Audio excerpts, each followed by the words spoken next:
We are in a Genesis 19, looking at the whole Sodom and Gomorrah issue.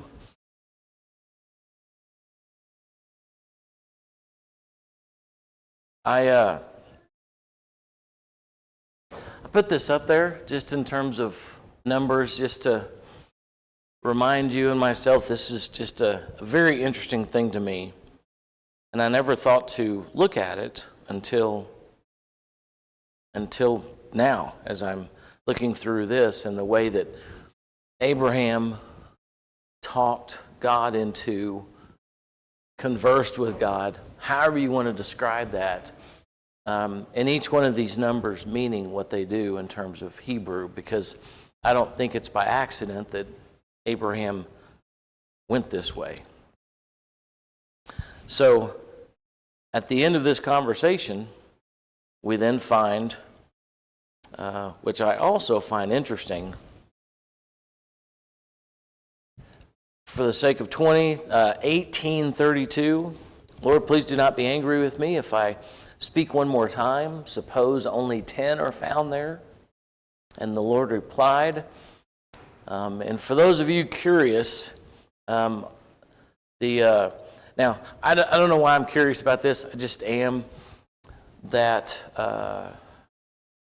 and your Bibles probably have the same thing. I mean, it's not like I have a special Bible.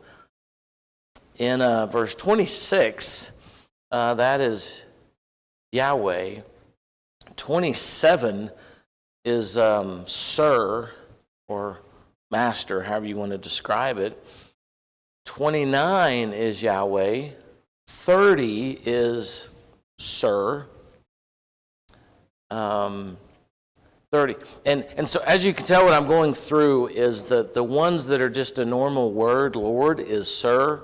The ones that are the O-R-D are lowercase caps. That's Yahweh. So finally Abraham said, Sir. Now, why there's a difference, I have no idea. And I haven't looked into that, why one would be Sir and then the other would be Yahweh, unless, yeah, maybe that's it. Let's see. This may be something y'all aren't even curious about, but I sure am. So whenever Abraham refers to Yahweh, Abraham is talking, it's Sir. Whenever God's talking, it's Yahweh, at least in this section that I just now noticed. So whenever the Lord replies or the Lord speaks, it's Yahweh. Whenever Abraham is referring to him, look at verse 32. Finally, Abraham said, Lord or Sir, please don't be angry with me if I speak one more time. Suppose only 10 are found there. And then Yahweh replied, then I will not destroy it for the sake of 10. And so when Yahweh had finished his conversation with Abraham, he went on his way and Abraham returned to his tent. So as these two angels are going down to Sodom, God and Abraham are having this whole conversation. And I don't know how much you remember this story, but that's not how I remember it. I'm not saying I was told it wrong, but that's not how I remember it. So as they leave and go down to check out Sodom to see if it is as bad as the outcry has been, Yahweh and Abraham stay up top, I guess you would call it, and have this whole conversation. And then when that conversation ends, Abraham goes back to his tent. And so chapter 19, verse 1, just this flow, that evening the two angels came to the entrance of the city of Sodom, and Lot was sitting there. When he saw them, he stood up to meet them. And then he welcomed them and bowed with his face to the ground. My lords, sirs, whatever you want to call it. Today we might say, gentlemen, come to my house to wash your feet and be my guest for the night. You may then get up early in the morning and be on your way again. So, without making too big of a deal of this, which may not be my strong suit, does that remind you of anything? The first couple of verses here? And how Lot is with these men? It's like almost a mirror image of what Abraham does with them. 19:1 and 2 kind of mirrors chapter 18, where Abraham sees these three guys.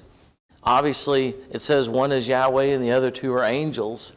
Here, it's with these angels, and Lot sees them, welcomes them, bows down to them. Abraham did the very same thing. And he says, "Sirs, come to my house, wash your feet, be my guests. In the morning you may..." And part of being my guest may be feeding them as well, although it doesn't say the same thing it said with Abraham. "You may then get up early in the morning and be on your way again." Again, the very same thing that happens with Abraham is they're passing by. He goes out to greet them, invites them to the house, rest, wash your feet, let me feed you, then you can be on your way. And as they're doing all of this, there's then this conversation between these angels and Yahweh about, should we tell him what we're going to do to Sodom? So one of the things I enjoy about talking through these things is there's a lot of color and flesh that we can put on these. That, again, I was always taught that the whole conversation with Abraham was planned. It was something that God went there to do. And yet, when you notice in chapter 18, much like chapter 19, they're passing by. That there's not a plan to stop, although the plan at the end of chapter 18 is there. So, as they're passing by and Abraham brings them, then you have this whole scene, both with the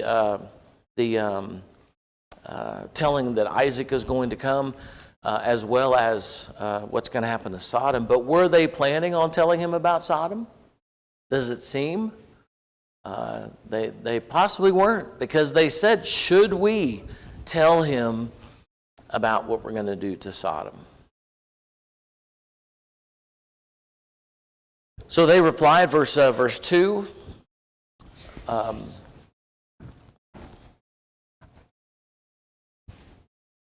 No, they replied, we'll just spend the night out here in the city square. But because Lot insisted, so at least they went home with him. So at last they went home with him. And so Lot then prepared a feast for them, complete with fresh bread made without yeast, and they ate. So what is one of the things that we can kind of conclude with what happens with both Abraham and Lot here in terms of the culture of the day? Is that's what they did. When passerbys came by and you saw them, you went out to greet them, and then you not even asked, but almost insisted, please come in, wash your feet, rest, let me feed you. Which may be a very interesting link to when you get to the New Testament. Now, I understand a couple of millennia have gone by, but it's still the same group of people in terms of lineage. And so when Paul talks about hospitality as a Christian society, it may be something that kind of beckons back to these type of situations. Yeah. Okay. Yeah. Not that I think you're wrong, because right. My perspective is that a lot do. Right. And if somebody were to tell me that they were going to town that right. probably don't want to do. Right. So Right. when these guys say they're going to spend that in the town, there are a lot of new. Yeah. And, Yeah. And that probably not a Right. that eyes Right. or Right. would be rapes or Yeah. Yeah. men of the city. Right. And so word got around where these guys and Right. Right. down to Yeah. Yeah. So my perspective is insisted.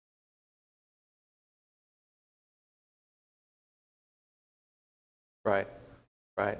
Yeah, that's interesting. That's interesting. And why did these two men go to Sodom in the first place from all that we read in chapter 18 and the last part of chapter 18? Why were they there in the first place?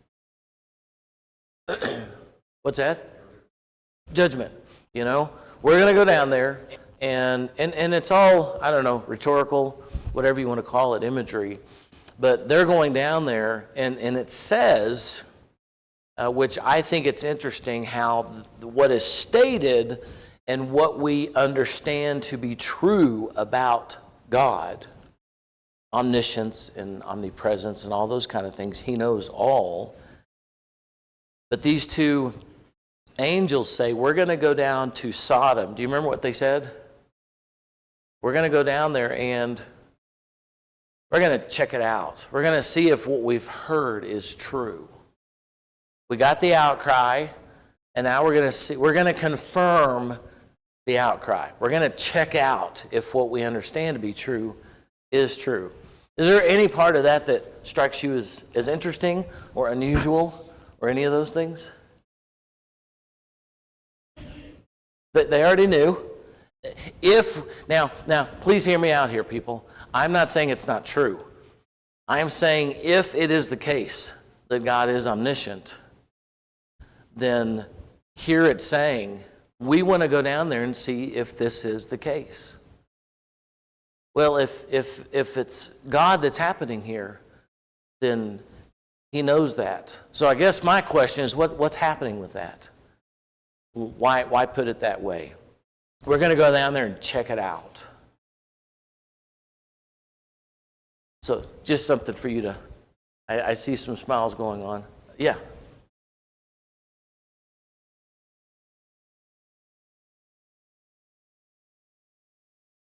Right. Give an excuse, some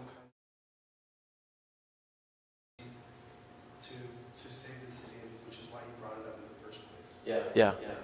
Yeah. Offer some grace there. Yeah, because as they're going down to Sodom to check it out, what is happening in the other conversation?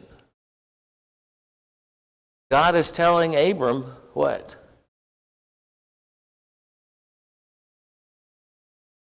Yes, but even before that, what does God tell Abraham? I'm going to destroy it. It's gone. So I guess all I'm wanting you to consider is all the factors that are happening. These Malach for Hebrew, it would be angelos for Greek. They're going to go down and check out the city and see if what is true. Because if it is true, then they're going to destroy it. Abraham is talking with Yahweh, and they're having this conversation. Yahweh says, we're going to destroy it. Well, but they haven't checked it out yet. But you're talking about destroying it. And then you have this conversation. You got all these people. You got some good people there.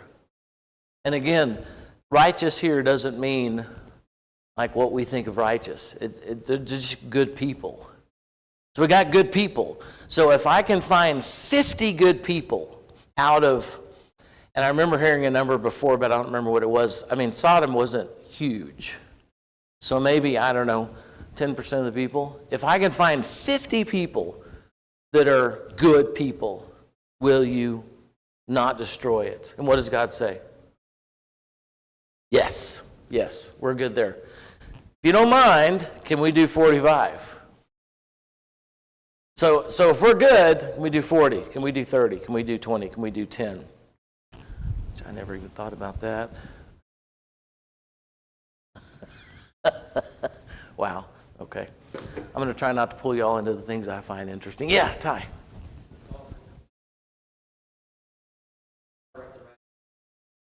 Say that again.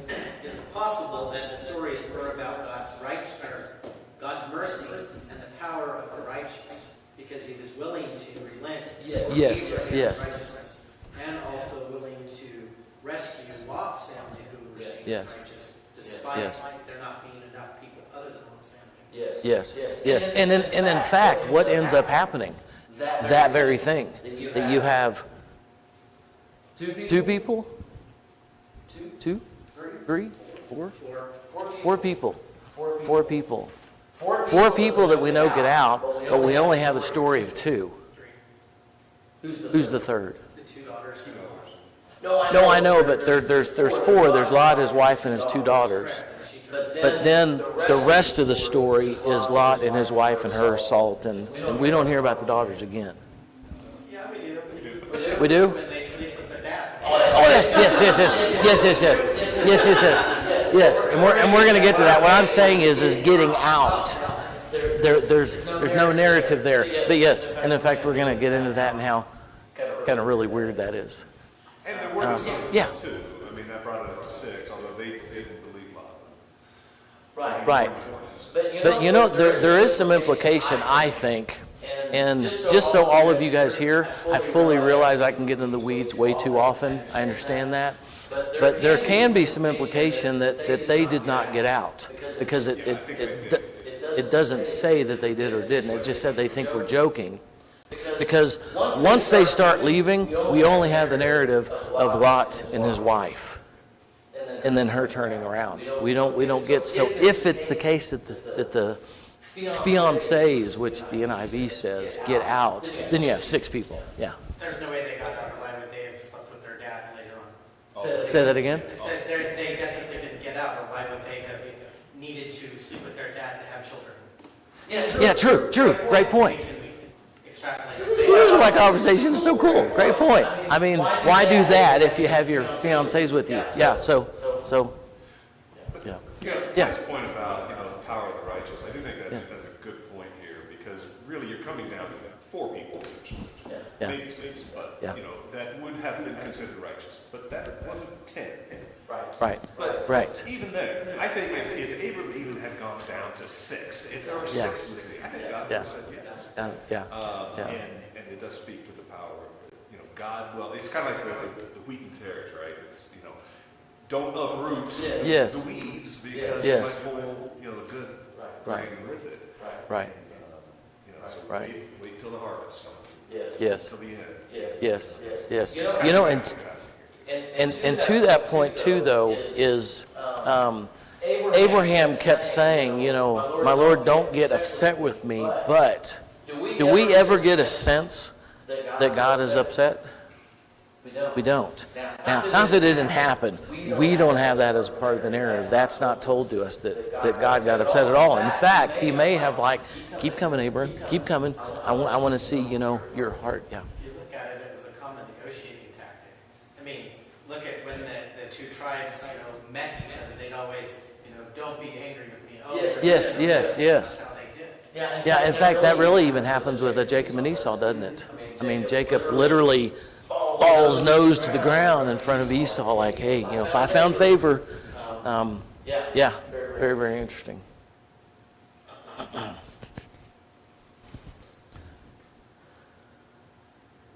So Lot insists, verse 3. Anything else? Any other thoughts?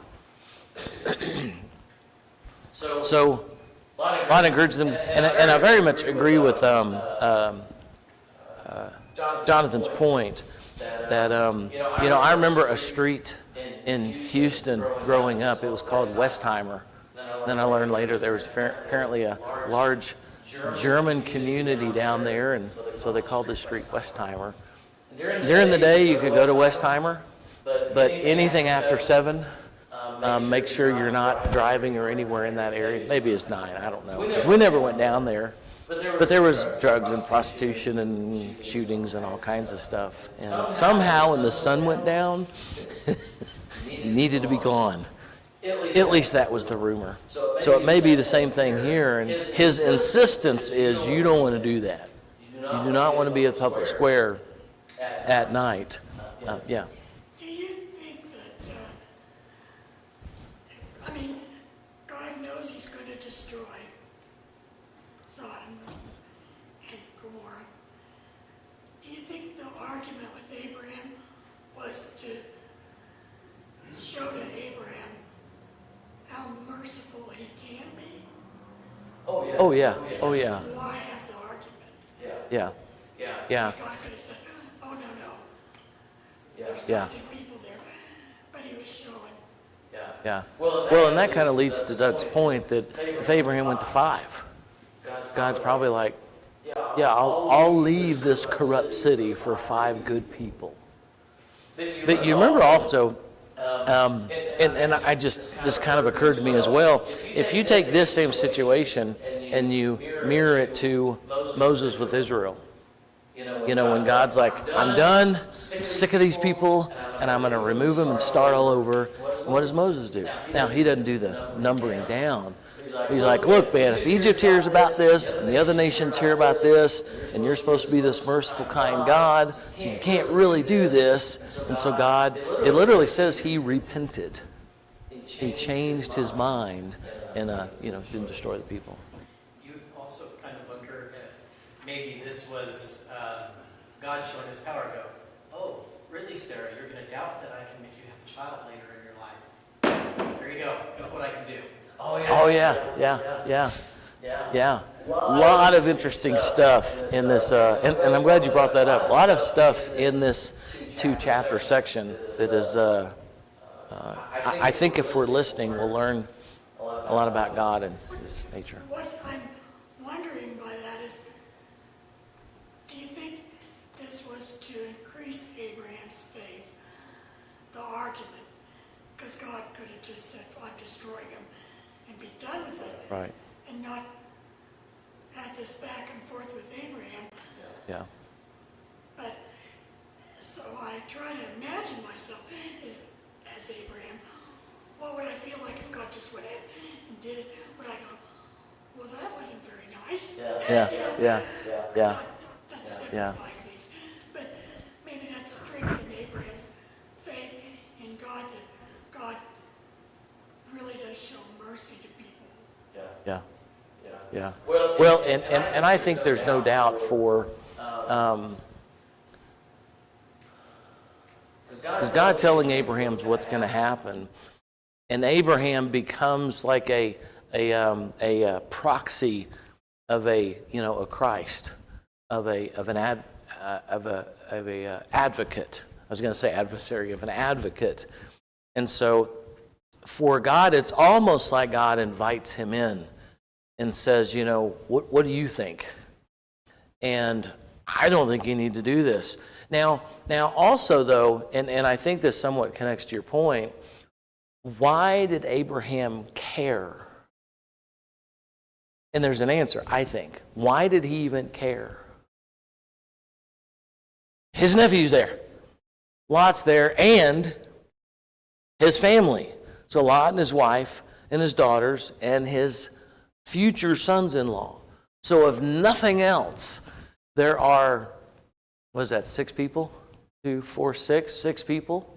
And then maybe some of their friends that Abraham might know are good people. Does Abraham know how bad Sodom is? Probably. I would imagine probably. And in fact, if Jonathan's point is the case, then Abraham's like, yeah, they are pretty bad, but my Lot's there and his family and his family's friends. There are good people there. And maybe that's why he started out with 50. Maybe there were only 50 people that he knew that were good people. So it's like, look, I know 50 people, and I don't want them taken out. So can you save the people for 50 people? And then he's like, well, I don't know. Those 5 are kind of not so good. So what about 45? I mean, we're inputting into the text here what may or may not be there. But it is interesting the position that God offers to Abraham. Because he could have gone with the 2 angels, and he doesn't. He hangs out with Abraham, and this conversation ensues. Yeah, Jonathan.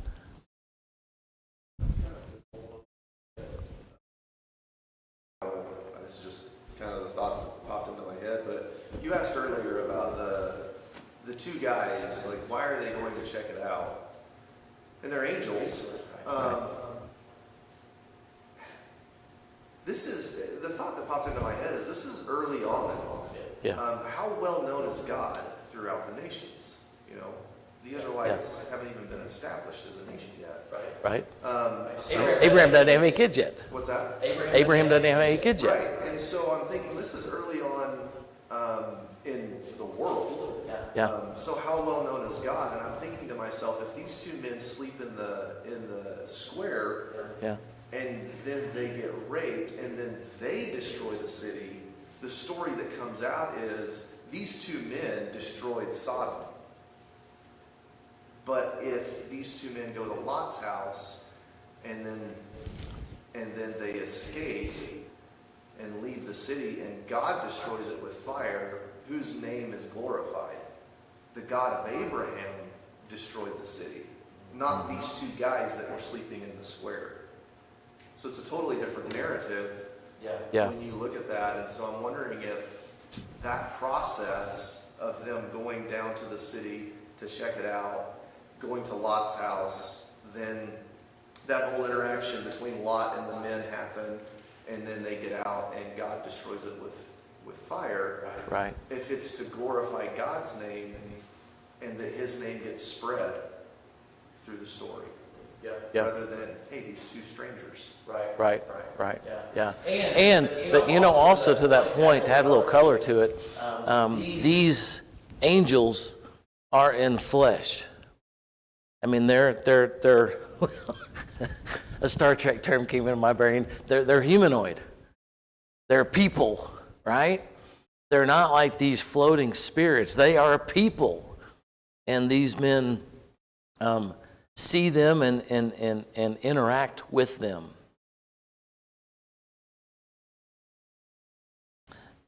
And so if you'll remind me, how do I say this? I got something to share with you, so just remind me. Really, really cool, if you're interested. Okay.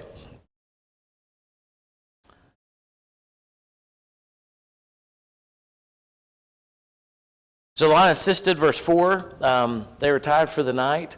But when they retired for the night, all the men of Sodom, young and old, came from all over the city and the surrounding the house.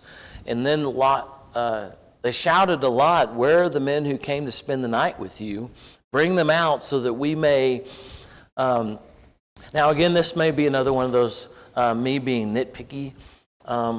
The word here is that we may know them. But it's knowing them most likely like Abraham knew Sarah and a man knows his wife, etc. And so it seems like the translations just took the next step and put sex in there. But the word is know, like in a physical interaction. Yeah. Know them carnally. Yeah. So the guys I listened to about this, it doesn't say that, but there's a high emphasis that this is about sex as opposed to, we want to just have a conversation. Yeah. Yeah.